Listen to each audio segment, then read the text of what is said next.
before we begin, I've got some sad news. Oh. I have Mike Stoklosa disease. Last night, I went to watch this movie, so we do a review, and I'm actually one of the lucky few people. I own this film on Blu-ray.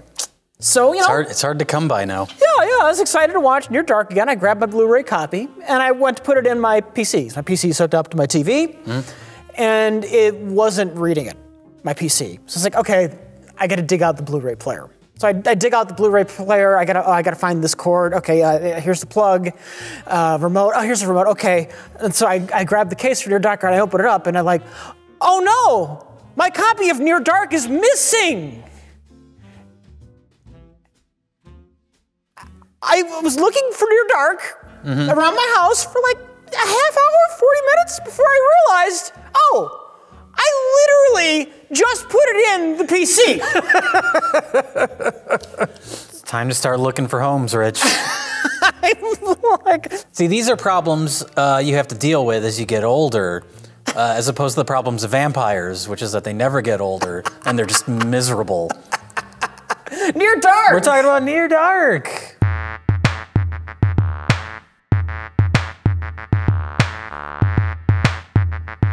A cult classic, kind of by virtue of the fact that it's just hard to find anymore. Like a true cult classics. A lot of movies get called cult classics, and they're like extraordinarily well known. Yeah, this is a movie. The people that know about it like it a lot, but it's been very hard to watch for a long time. Well, I learned that after I couldn't, because when I was having my lost Blu-ray shenanigans, I went to look into streaming options.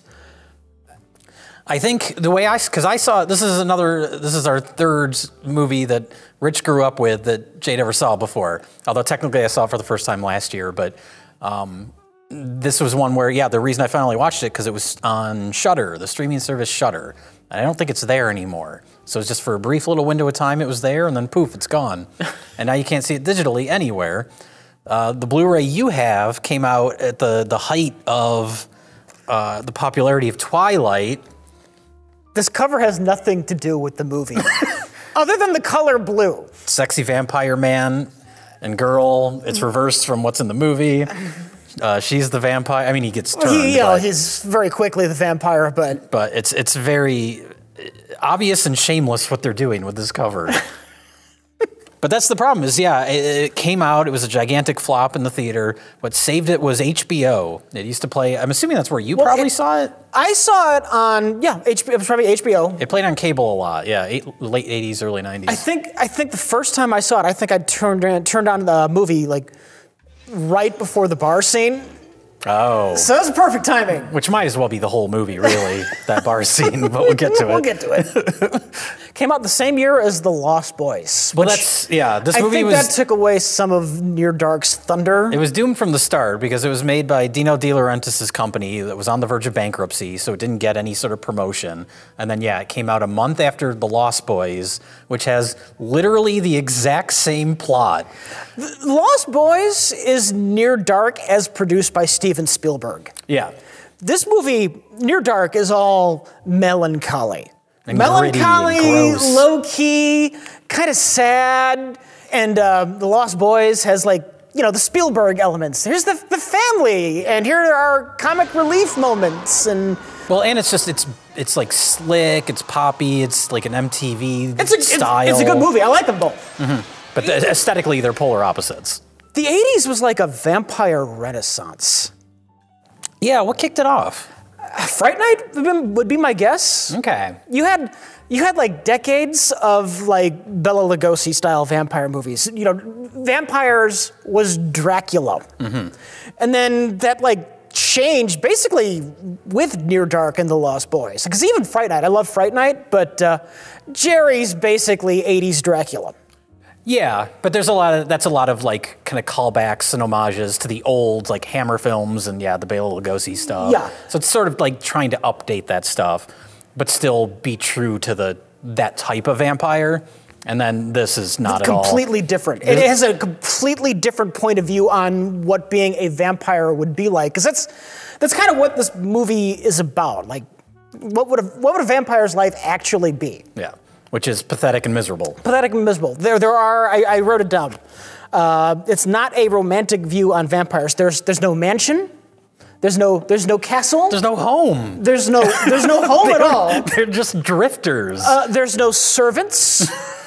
There's no culture like, I'm 1,000 years old and I've been collecting art for 1,000 years and here's my museum.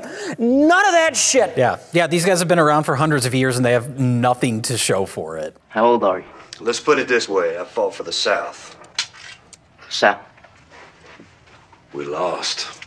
This movie is like how you would have to live practically if you were a vampire. Mm-hmm.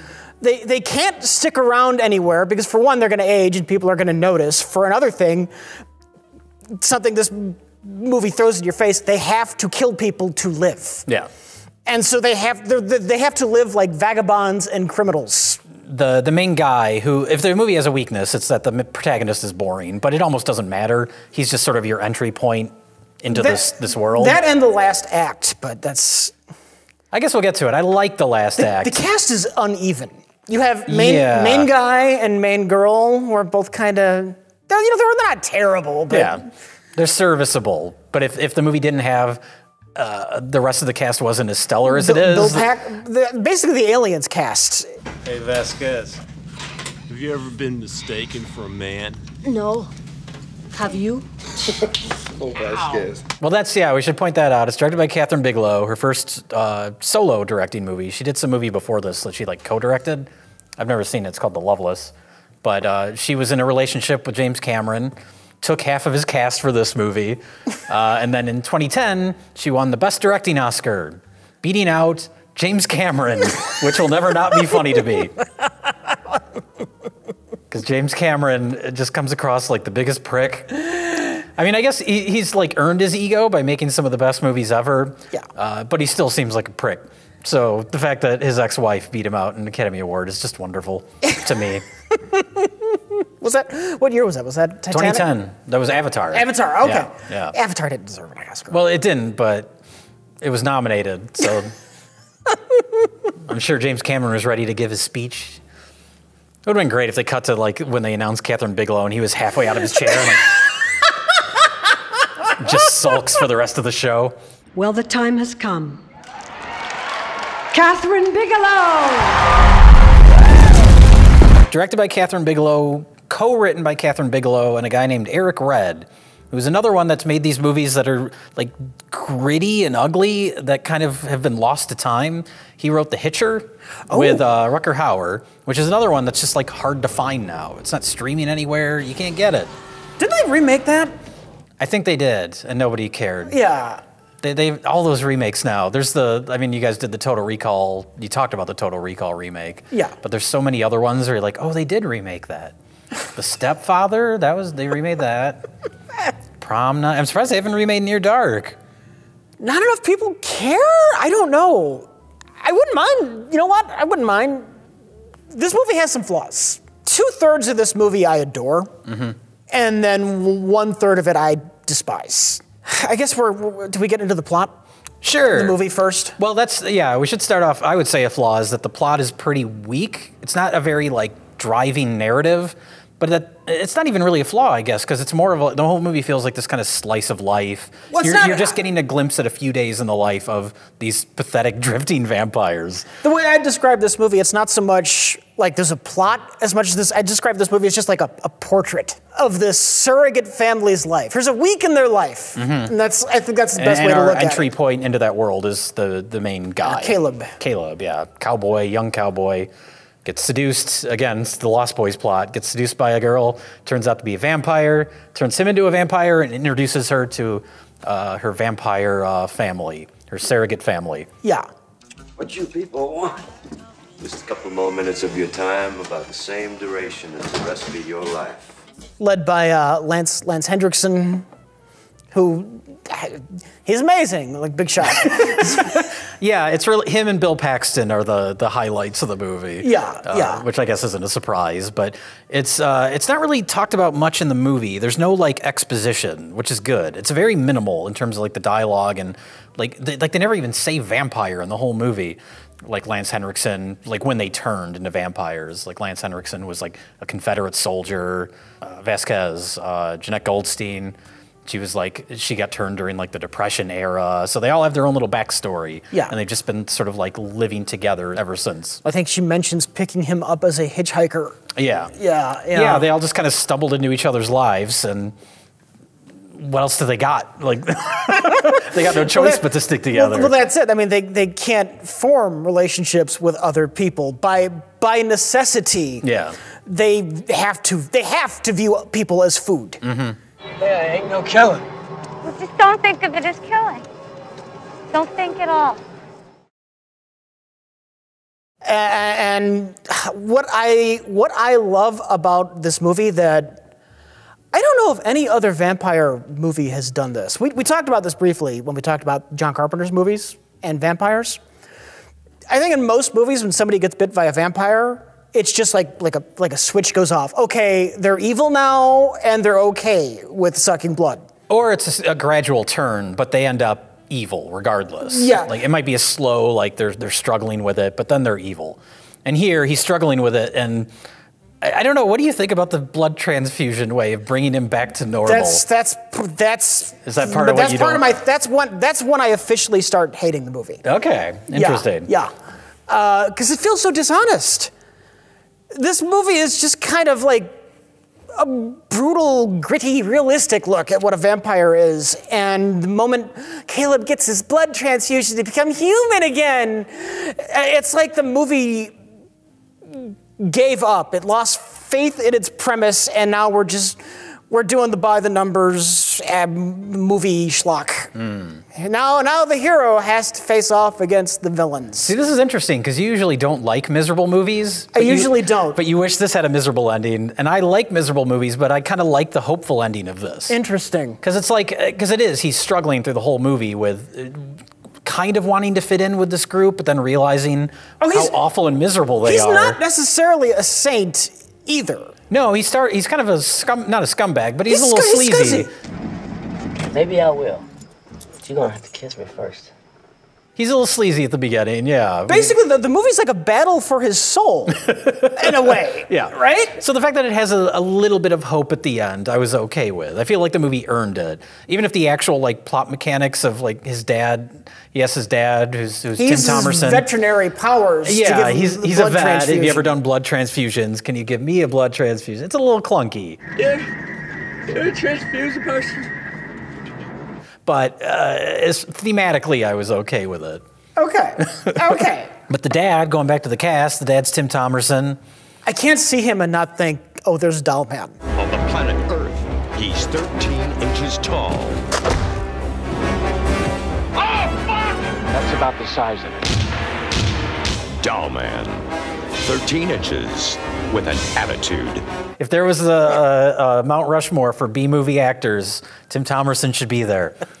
He doesn't have a lot to do in this movie, but he's in all those Trancers movies, and he's just great. God damn it, McNulty. The next time someone hands you an exploding ham, I'm gonna pass the mustard.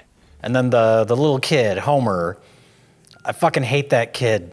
Have you ever seen him in anything else? He was a kid actor. He's in a lot of movies around this time. He was always like the snotty little brother. You'll probably bring up things he's been in, and I'll go like, oh yeah, that was him. But off the top of my head, I can't think of anything else he's been in.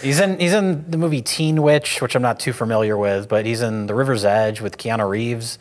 He's Keanu Reeves' little brother in that, and you just want to kick him in the teeth. Show you a dead body. What? You got a girlfriend now? I'm not kidding. Look, I'm dying for a joint. Oh. That kid has the most punchable face for a little kid. See that? It works for this movie. That works for this movie because his character, he's an old man trapped in a 12-year-old kid's body. Yeah. So he's miserable. So he's miserable, like everyone is miserable. Which does lead to a kind of weird scene when he's meets the little girl who turns out to be Caleb's sister, little sister, that just coincidentally end up at the same motel. And the fact that he wants to hang out with her and watch TV, and it's like, is this creepy? I don't know what this is. I think it's two things. I think it's kind of one, mourning the loss of his life. Part of him would probably like to go back before all this happened so he could just be a kid and live normally, I think. Okay. And think the other part, which is also a little bit creepy, is that in Caleb's sister, he sees someone that, you know, after he turns her, maybe in 50 years, he'll have someone he can identify with. Yeah. She'll share his plight eventually. Ugh, yeah. Yeah, it's horrible, but it's also great. That's fine. Yeah, that's appropriate. The way I look at this movie, because I love the morality aspect of this. Mm-hmm. I see them as being just different levels of acceptance to what their life has to be. Yeah. Like Lance Henriksen has been a vampire since the Civil War. He's gotten well past acceptance, and he's into just kind of bored. Mm-hmm. And I think he's turning these people into vampires as family just to fill some kind of void in his life. He's developed himself, his whole family. He's got his wife and his kids. Is Bill Paxton like the dirtbag uncle? Finger licking good. Not the uncle, but he's less family and more like acceptance, because I think he has finally gotten over the morality aspect of taking lives, and he's at a point where he can enjoy it, because killing means nothing to him now, and now it's fun. As opposed to like May, who's not quite at the point where she enjoys it yet, but she's gotten to a point where she's accepted the fact that she needs to kill people to live. Yeah. And she's okay with that, but she's not at a point where she can enjoy it yet, like Bill Paxton. Oh, sure. And Caleb, obviously the youngest vampire, doesn't want to kill at all. Right. But he's going to get there until his actual father and sister intervene. Mm-hmm. And give him a magical blood transfusion. I see all of these, before he gets the magical blood transfusion. But I see all of these characters at like being at just like a different point at where they are morally and accepting their lot. Yeah, and it's almost like drug addiction too, where it's like, I don't know, I'm assuming that was an intentional kind of metaphor for the movie. I believe Catherine Bigelow brings it up in the commentary track. Okay, and that's where it becomes, because like Bill Paxton, he's having fun, he's fucking with people that he's gonna kill, and you're kind of like, for a moment, they're like anti-heroes, and you're like, these guys are so fucking cool, but then the sun starts to rise, and they turn into just like pathetic weenies. They're like, cover up the windows, It's the one thing they fear. Yeah. Like there's that great shootout in the motel, and they don't care at all about the bullets. Yeah. But when they shoot through the walls, and that sunbeam comes in, that's bad news. How you doing, Jeff? Like shit. I'm surprised there isn't anything in the movie about like where one of the characters just decides to walk out and this, like, I'm bored, I'm over this, like, fuck it. See that? Like, why are they holding on to existence at all? It seems like it'd be good if there was like one character that gave up, like maybe halfway through the movie. Doesn't Lance Henriksen kind of do that at the end? I really get the sense, because it's not like the dramatic, you stab the dragon and the dragon blows up. It's just kind of like, you get this sense that him and, I'm calling her Vasquez. She's Vasquez. The Diamondback. Him and Vasquez, just, there's a moment in that station wagon where they kind of know the jig is up, and it's just kind of like, yeah. But that's at a point where they've kind of been chasing him around and the sun has come up. They have no, like, what else are they going to do? They can't hide anymore. If they weren't like pursuing him, you know, would they have continued on and just kept living? So they sort of like are forced into just giving up almost, as opposed to, I would have liked to have a character just give up out of boredom. Well, see, we talk about the blood transfusion, and in a complete 180 of our usual points of views on endings of the movie, it's like something like that feels like it would have been the honest end to this movie. If Caleb had even decided that, like, I don't want to kill people. Yeah. This is really the only good option for me, unless I want to become like them. There's a TV show that did that very recently that I don't want to say the name of because it'll be a big old spoiler. Why don't you tell me and then just like bleep your mouth and... It's halfway through, yeah. The main character does that, yeah. The sun's coming up and he's trying to make this girl in town like believe him that there's vampires. And she, of course, doesn't believe him. So he takes her out in his boat and waits for the sun to rise. And then he just burns up in front of her. Okay. And the episode ends with her screaming in agony. Or screaming in horror. I didn't know anything about that show. I didn't even know it was about vampires. Well, that's the thing. Is like it very slowly creeps into it. Cool. But this is it. The most important 2 minutes of your entire lives. It's not a very romantic vampire movie. in like the. What are you talking about? It looks just like Twilight. I know, it looks just like Twilight. In the classic Bram Stoker's Dracula sense. Stokers. Oh, everyone always says strokers. Being a vampire is not romanticized. Mm-hmm. They do give you those brief little moments in their depressing lives where they go outside and they can enjoy the sounds of the night with their enhanced senses, but... Well, I think the idea, what's the girl's name? May. May. Like you said, May's still kind of in the early stages of accepting this whole thing. It's new to her. Yeah, it's new to her. So they're at night and she's with Caleb and he's like, well, what do we do now? And she's like, whatever we want. What do we do now? Anything we want to the end of time.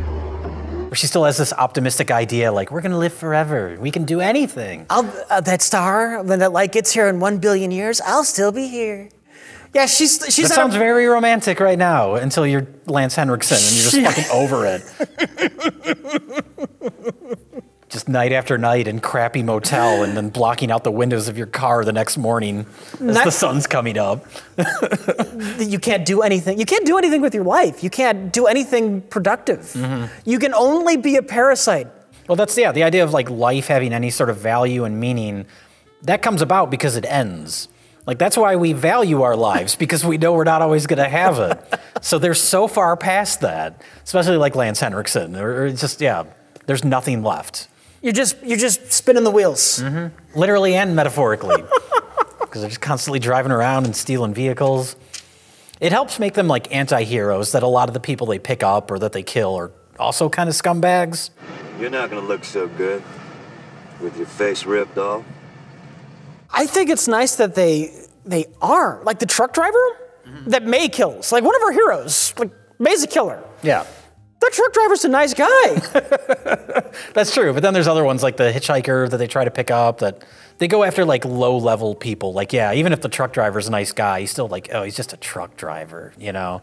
Or like all those people in the bar, the glorious bar scene, like, oh, these are just, you know, townies in a crappy bar somewhere. That's what serial killers do. That's true. You go after the unseen people in society who can go missing for a while. Yeah.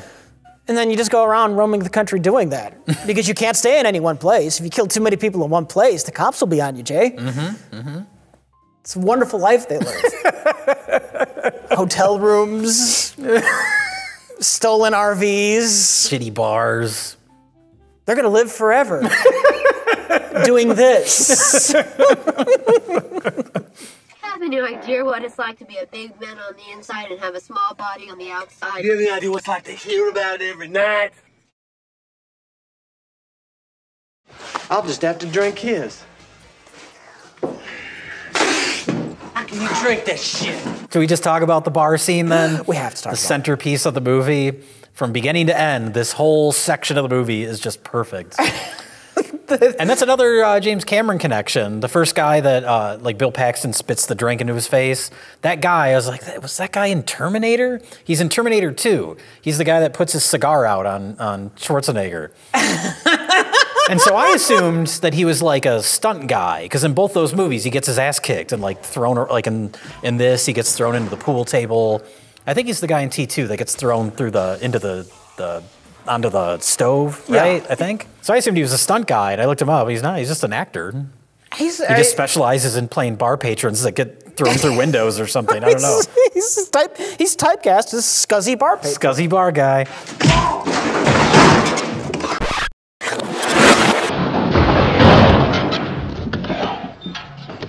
But yeah, they walk into that bar and they know what's going to happen. Well, it's interesting too because like immediately when they walk in, there's like tension in the air, and the waitress doesn't even like blink when the little kid orders a drink. Tequila. Beer in a glass.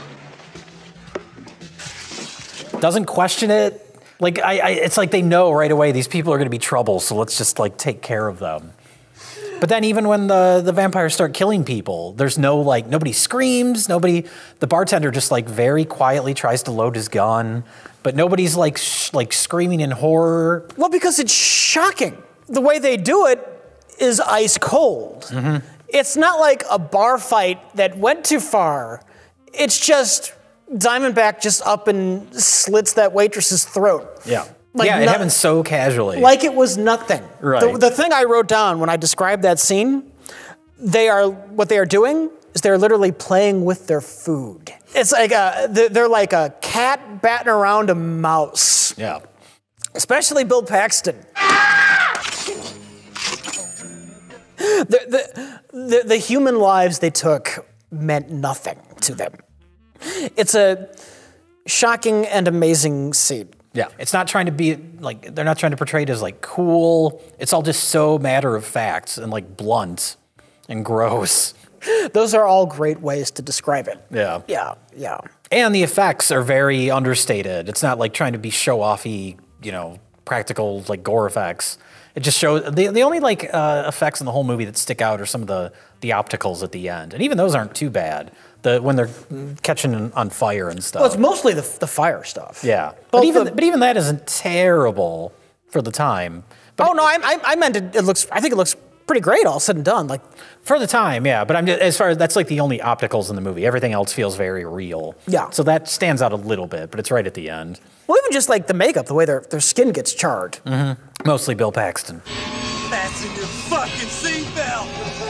Mostly Bill Paxton, but like, you know, Caleb's hands are charred black when he has to run out to grab the van to rescue everybody in the motel. And Fucking daylight. Yeah, Bill Paxton in the bar scene, and then even more so at the end when he's just like, yeah, just run me over with this truck.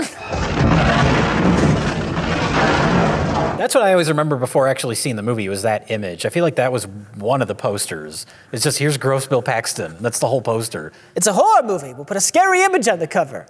It's not a horror movie. Well, that's the other thing is, would you consider this a horror movie? I'd consider this a portrait. It's got vampires in it, but at no point is it ever trying to be scary. I wouldn't even call it a drama necessarily. It's just, it's a slice of life. Yeah. With a Western kind of... Eventually. It turns into a Western.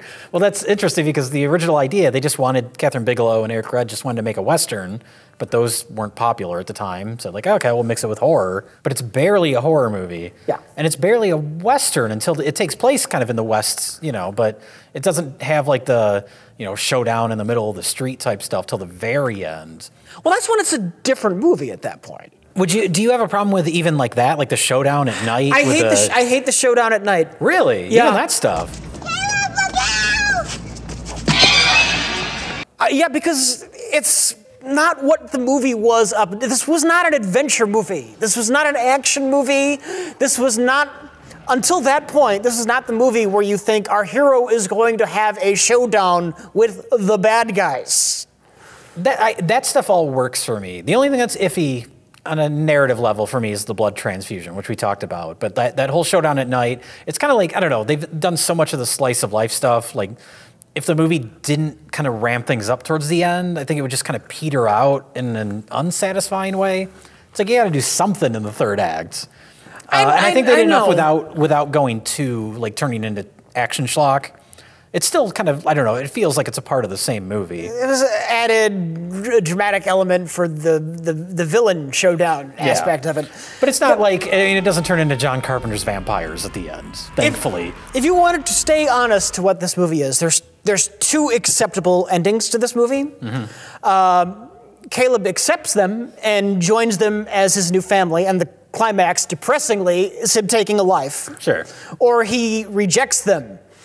And I guess technically the transfusion fits for that, but it's like the schlockiest possible way to handle that. Yeah. More honest would have been him staying up to catch the sunrise. Yeah, or maybe May, maybe she joins him. Yeah, maybe he convinces her that like this is a horrible way to live. Yeah, her head's on his shoulders, the sun comes up. Yeah, I mean, depressing and not normally something I would like. This is weird. I mean, you could get away with that now. I feel like this wasn't really a big studio movie, but the whole blood transfusion thing does feel almost like a studio note. Like, you gotta have a happier ending. I also like the chase at the end during the daylight when they're like running on foot. They're so desperate to catch him, and it's in slow motion. And it's got that driving Tangerine Dream score, which we got to talk about that.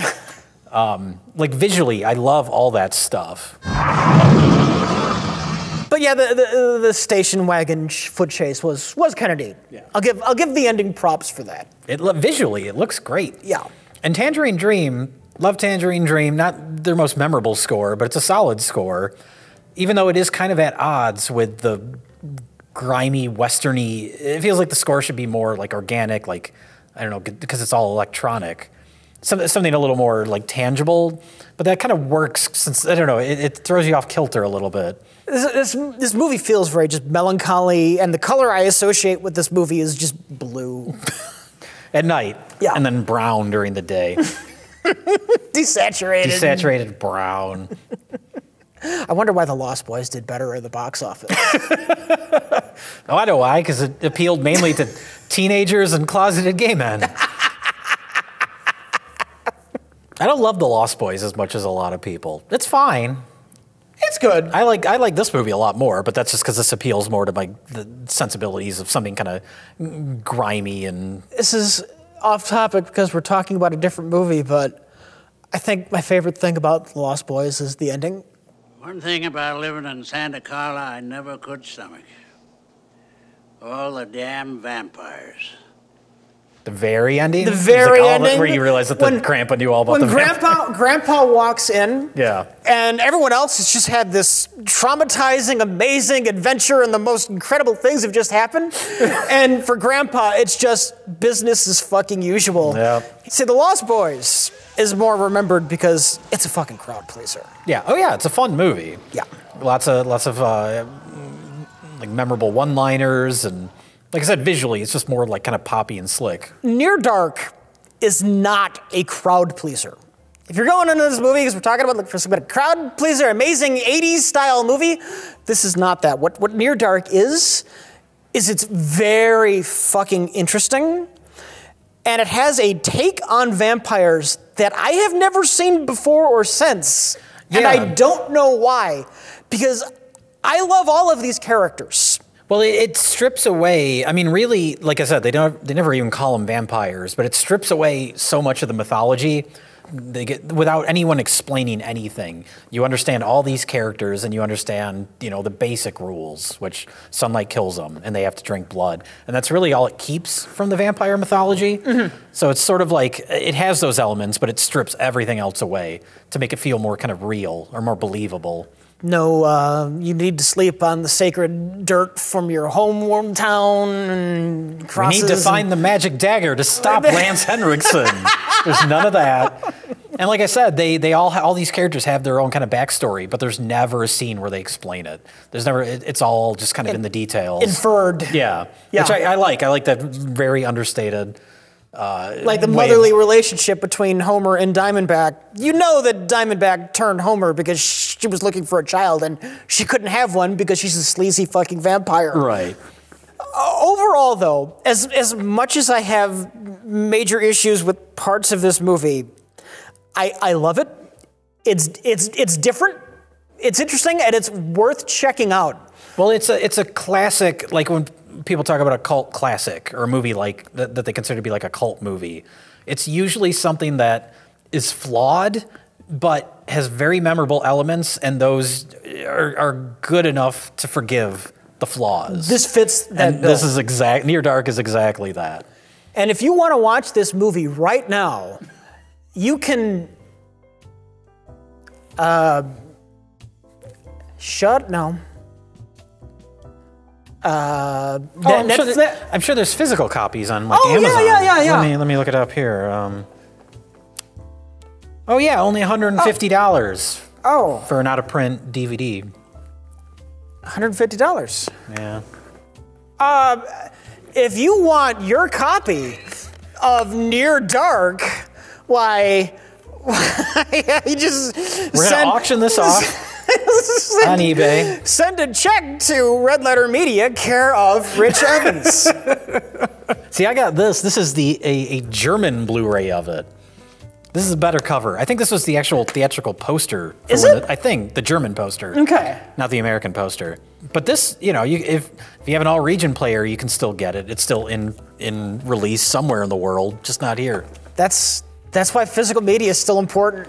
Yeah, yeah. You buy something on Amazon, you don't own shit. No one's taking away your copy of Near Dark with the embarrassing cover. Unless you send me $150, then it's yours.